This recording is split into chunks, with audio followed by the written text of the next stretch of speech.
مجھے بتائیں what was my fault؟ شاید آپ کا یہ قصور تھا کہ آپ نے ان کی ڈیم بلڈنگ فنڈ میں 10 لاکھ روپے عطیہ دیا تھا. Did you give Saqib Nisar 1 million? جی میں نے اور یہ مجھے معلوم ہے کہ آپ کے لیے 1 ملین روپیہ نکالنا مشکل کام تھا. میں نے 1 مہینے کی پوری سیلری دی جی. جج صاحب اس کو فنڈ کو کیا بنی؟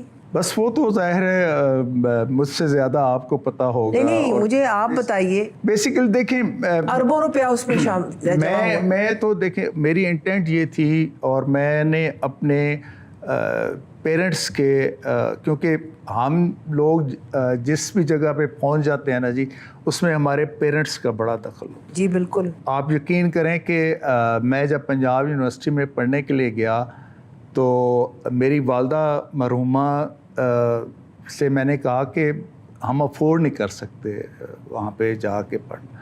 تو انہوں نے کہا نہیں تم جاؤ میں کر لوں گی، میں کروں گی کچھ. تو بس ٹھیک ہے کل تم جاؤ. تو میری والدہ کے ہاتھ پہ نا 2 کنگن ہوا کرتے تھے. تو نیکسٹ ڈے انہوں نے آ کے مجھے وہ پیسے دیے اور ان کے کنگن نہیں تھے. تو میری ہم جو ہے نا جی اس طرح کے حالات میں سے گزر کے آئے ہوئے ہیں سارا سلسلہ.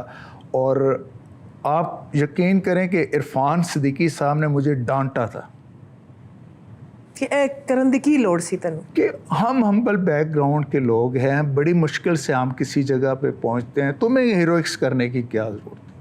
میں کہ میں ساری زندگی اس ریگریٹ کے ساتھ نہیں رہ سکتا.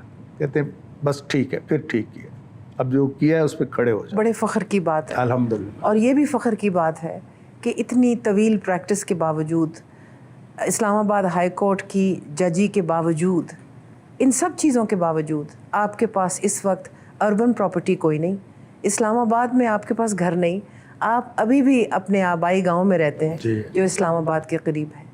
اور مجھے یہ سن کے یقین مانیے اتنی خوشی ہوئی کہ آج بھی ایسے لوگ پاکستان میں ہیں. کتنے رہ گئے ہیں آپ جیسے؟ بس یہ ایک اللہ تعالیٰ کی طرف سے نا جی جو کنٹینٹمنٹ ہے نا اس کی کوئی قیمت نہیں. اس کی کوئی قیمت. ایک دفعہ مجھے بلایا گیا سپریم کورٹ میں, تو مجھے ایک جج صاحب کے چیمبر میں گیا تو وہاں پہ اس وقت 6 سٹنگ جج صاحبان سپریم کورٹ کے بیٹھے ہوئے تھے, اور اس طرح کے ٹیبل پہ نا ایک سیکٹر کا نقشہ پڑا ہوا تھا. تو میں خیر گیا تو مجھے کہا گیا کہ یار یہ اس طرح یہ ہم نے مارک کیے ہوئے ہیں, تو آپ چیئرمین سی ڈی او کو بلا کے نا کہیں کہ ہمارے یہ پوزیشن لیٹر جاری کریں. میں کہ سر میں نے تو نہیں کیا. تو ایک دم سب نے نا میری طرف دیکھا, چونک گئے, یہ کیا بات. تو میں کہ سر میں نے نہیں کہنا. کیوں؟ میں کہ سر بات یہ ہے کہ پورے پاکستان میں نا جتنے بھی مظلوم لوگ ہیں نا لیٹیگنٹ سی ڈی اے کے, وہ میری کورٹ کی طرف امید کی نگاہ سے دیکھتے ہیں کہ یار یہ کورٹ ہے جہاں سے ہمیں بغیر کسی سفارش کے پیسے کے ریلیف مل سکتا ہے. تو میں آج اس چیئرمین کو بلا کے کہوں کہ یہ میرے پیرس کے ایک پلاٹ دے دو, تو پوزیشن لیٹر دے دو تاکہ ان کو اچھی قیمت مل جائے, میں نے کہا. مجھے ایک صاحب کہنے لگے کہ تم نے نہیں لیا. میں کہ سر میں نے نہیں لیا. اور آپ حیران ہوں گی وہ دوسرا پلاٹ تھا ان کا. تو میں نے کہا سر تم نے نہیں لیا؟ میں کہا نہیں سر میں نے نہیں لیا. یار تو پھر بہت امیر ہو گئے, تمہارے ہمیں تو ضرورت ہے. تو میں کہا سر یہ اس طرح کی ضرورتیں کبھی زندگی میں پوری نہیں پڑتی, پوری ختم نہیں ہوتی. ہم نے دیکھا حال ہی میں فوج کی اعلیٰ قیادت نے اپنے ہی رینک سے اکاؤنٹیبلٹی شروع کی, اور یہ بڑی خوش آئند بات ہے کہ انہوں نے اپنے رینکس میں اکاؤنٹیبلٹی کی ہے. کیا ججز اپنے رینکس میں اکاؤنٹیبلٹی نہیں کر سکتے؟ جی بالکل کر سکتے ہیں, اور ججز کی تو اکاؤنٹیبلٹی سب سے زیادہ ہونی چاہیے. تو میں تو امید کرتی ہوں, قاضی فائز عیسیٰ صاحب کا بڑا نام ہے اور یہ بھی بڑے دبنگ جج ہیں, تو کیا یہ اپنے پریڈیسیسرز کی اکاؤنٹیبلٹی نہیں کر سکتے؟ قاضی فائز عیسیٰ صاحب تک جو پوزیشن ہے وہ اس طرح سے ہے کہ ان کے اپنے ساتھی ججز بھی جو ہے وہ نہیں چاہتے جو قاضی صاحب چاہتے ہیں. کم از کم اس چیز کی تو اکاؤنٹیبلٹی ہونی چاہیے نا کہ 2 سپریم کورٹ کے chief justices one after the other the way they treated a جج آف دی اسلام آباد ہائی کورٹ، باقی ججز کو اس چیز پہ تو اتفاق ہونا چاہیے کہ کل آپ کے ساتھ ہوئی، آنے والی کل میں ان کے ساتھ بھی ہو سکتی ہے، تو کم از کم اس کے اوپر تو بات کریں. جب میرے اس کیس کی ججمنٹ آ گئی 22 مارچ 2024 کو، تو اس کے بعد ظاہر ہے کہ اسلام آباد ہائی کورٹ کے 6 جج صاحبان نے اپنی ایک لیٹر لکھا اور اس میں بنیاد انہوں نے میری ہی اس ججمنٹ کو بھی بنایا اور میرے اس اسٹانس کو بھی بنایا. یہ علیحدہ بات ہے کہ جب آئی واز اسٹرگلنگ تو اس وقت میرے ساتھ کوئی کھڑا نہیں ہوا، اور مجھے اس چیز کا بہت زیادہ دکھ ہے کہ جب میرے 2 بچوں کی شادی ہوئی تو ان جج صاحبان میں سے لوگ وہ ریسیپشن پہ کھڑے ہوئے تھے، لیکن جب میری بیٹی کی شادی ہوئی اور پھر ان میں سے کوئی نہیں آیا. بائی دیٹ ٹائم میں ظاہر ہے ریموو ہو چکا تھا، زیر عتاب تھے آپ. تو آپ کی وساطت سے آج بھی موجودہ جو لیڈرشپ ہے آرمی کی، ان کو یہ بات کہتا ہوں کہ اگر میری جو میں نے ڈسکلوئرز کیے اگر وہ فالس ثابت ہوں، ہینگ می، لیکن اگر وہ صحیح ثابت ہوں تو جتنا بھی اس وقت وہ جتنے لوگ اس ریسپانسیبل تھے مختلف ڈپارٹمنٹس کے اداروں کے، ان کے بارے میں پھر آپ کیا کریں گے؟ اب پوسٹ ریٹائرمنٹ ایرا پہ تو آپ جا رہے ہیں، پری ریٹائرمنٹ جو ایرا ہے اس پہ کیوں نہیں جا رہے؟ آپ کے ٹورمنٹر جو تھے وہ عموماً کہا کرتے تھے آئی واز فالوئنگ آرڈرز. جی. تو اب موجودہ قیادت کو پوچھنا چاہیے کہ پری ریٹائرمنٹ کون سے آرڈرز تھے، اور جسٹس شوکت صدیقی کے گھر کس نے بھیجا تھا، اور کون تمہارا حامی تھا اس وقت. یہ آپ بالکل صحیح فرما رہے ہیں، یہ ہونا چاہیے. آپ سے میں یہ پوچھوں گی کہ آپ نے بڑی دلیری سے مسنگ پرسنز کے کیسز لیے مشرف کے زمانے میں، کبھی آپ نے بلوچ نیشنلسٹ کے کیسز نہیں لیے، کبھی آپ نے پشتون نیشنلسٹ کے کیسز نہیں لیے، کیوں نہیں لیے جج صاحب؟ نہیں، میرے پاس تو بلوچوں کے بھی کیسز تھے، پشتونوں کے بھی کیسز تھے میرے پاس.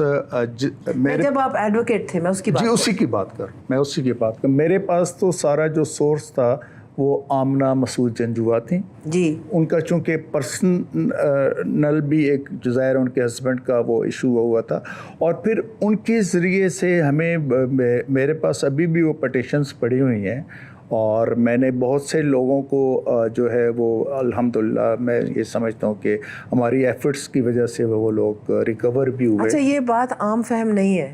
آپ کے بارے میں جو بات سنی جاتی ہے وہ یہی ہے کہ آپ وہ جو اسلامی نظریہ رکھنے والے جد و جہد کرنے والے لوگ تھے، جب وہ ڈس اپیئر ہوتے تھے تو آپ ان کی مسنگ پرسنز کا زیادہ نوٹس لیتے تھے. نہیں ایسے بجائے آج بھی اگر آپ بھگتی فیملی کے بہت سے لوگ ہیں، آج بھی اگر آپ ان سے رابطہ کریں نا، انہیں کہیں کہ آپ کے کیسز کون کرتا رہا ہے، تو وہ آپ کو میرا نام بتائیں گے. اتنا کچھ سہنے کے بعد، اتنے کرب سے گزرنے کے بعد، اور پھر ونڈیکیٹ ہونے کے بعد کہ آپ کی زندگی میں ماشاءاللہ آپ کے بچوں کے سامنے، آپ کے پیئرز کے سامنے، آپ کے دوستوں کے سامنے، اور آپ کے ان ٹورمنٹرز کے سامنے وہ دن آ گیا کہ آپ سچے ثابت ہوئے، اور جنہوں نے آپ کے ساتھ ظلم کیا تھا وہ آج کٹہرے میں کھڑے ہوئے. تھوڑی سی لائٹ بات بھی کر لیں. جی. اتنی باتیں ہم نے گمبھیر قسم کی کر لیں. ماشاءاللہ میری بھابیاں کتنی ہیں یہ آج بتا دیں ہمیں. 2 ہیں جی الحمدللہ. اچھا، فی الحال کافی نہیں. بیٹا میرا سامنے بیٹھا ہوا ہے، آپ نے بڑا ڈیلیکیٹ کوسچن پوچھ لیا. 2 بھابیاں کیسے ہو گئی ہماری؟ بس اللہ کی دین ہے جی. کتنے بچے ہیں ماشاءاللہ؟ میرے جی الحمدللہ 2 بیٹے ہیں 2 بیٹیاں. اور دونوں بیویوں میں سے ہیں اولاد؟ جی. اچھا، بچے پڑھے لکھے ماشاءاللہ آپ نے بتایا؟ میرے الحمدللہ 2 بیٹے دونوں لائر ہیں، میرے ساتھ ایسوسیٹ ہیں. بیٹی میری نے ماس کمیونیکیشنز میں کیا ہوا ہے، بڑی بیٹی، اور چھوٹی جو ہے وہ اسکول گوئنگ ہے. ابھی بہت چھوٹی ہیں. جی. جج صاحب، ہم آپ کی رسپیکٹ کرتے ہیں. آپ ماشاءاللہ بڑے دلیر جج ہیں. آپ نے اپنے اصولوں پہ قائم رہ کے زندگی گزاری ہے, اور خوشی بہت ہے کہ آپ نے اس غریب ملک کو لوٹا نہیں, جس طرح معاف کیجئے آپ کے بہت سے پیئرز نے لوٹا اور جائیدادیں بنائیں, آپ ان میں سے نہیں. لیکن کیا کوئی ایسی چیز ہے جس کے اوپر آپ کو ریگریٹ ہو, جس کے بارے میں آپ سوچتے ہوں, جو آپ اپنے آپ میں بدلنا چاہیں؟ دیکھیے میں تو جس طرح پہلے میں نے آپ کو کہا نا کہ الحمدللہ علی کل حال, کہ ہر حال میں اللہ کا شکر ہے. پہلی تو بات یہ ہے. اچھا, دوسری بات یہ ہے کہ میں یہ سمجھتا ہوں کہ میں اگر اللہ تعالیٰ, ظاہر ہے کہ یہ اسی کے اختیار میں ہے, مجھے یہ ضرور ہے کہ میں ان لوگوں کے لیے زیادہ سے زیادہ بطور انسان, بطور پاکستانی اور بطور مسلمان ان لوگوں کے لیے کام کروں جن کا کوئی پرسان حال نہیں. میں سوچ رہی تھی کہ اگر آج آسمہ جہانگیر زندہ ہوتی تو وہ ضرور فیض حمید کے لیے کوئی نہ کوئی آواز اٹھاتی. فیض حمید کو کیا سوچنا چاہیے اور ان کے ساتھ کیا ہونا چاہیے؟ دیکھیں, فیض حمید صاحب کو یہ سوچنا چاہیے کہ دیکھیں جو بھی اتھارٹی ہے نا, یہ پرماننٹ نہیں ہے. جس طرح انسان کی جوانی جو ہے وہ ادھیڑ عمری میں بڑھاپے کی طرف جاتی ہے, اسی طرح جو بھی اختیار ہے, جو بھی اتھارٹی ہے, یہ بھی ساتھ ساتھ کم ہوتے جاتے ہیں. بندے کو محسوس ضرور ہوتا ہے وہ, لیکن یہ ضرور سوچنا چاہیے کہ میں آج جو کر رہا ہوں, میں نے کل اس کو اپنے اللہ کو اس کا جواب دینا ہے. آپ کہہ رہے ہیں کہ اپنے حال اور اپنے پاور کا اتنا زوم نہیں ہونا چاہیے کہ انسان اپنی کل ہی بھول جائے. ایسے ہی صدا نہ باغے بلبل بولے, صدا نہ باغ بہاراں, صدا نہ ماپے حسن جوانی, صدا نہ صحبت یاراں.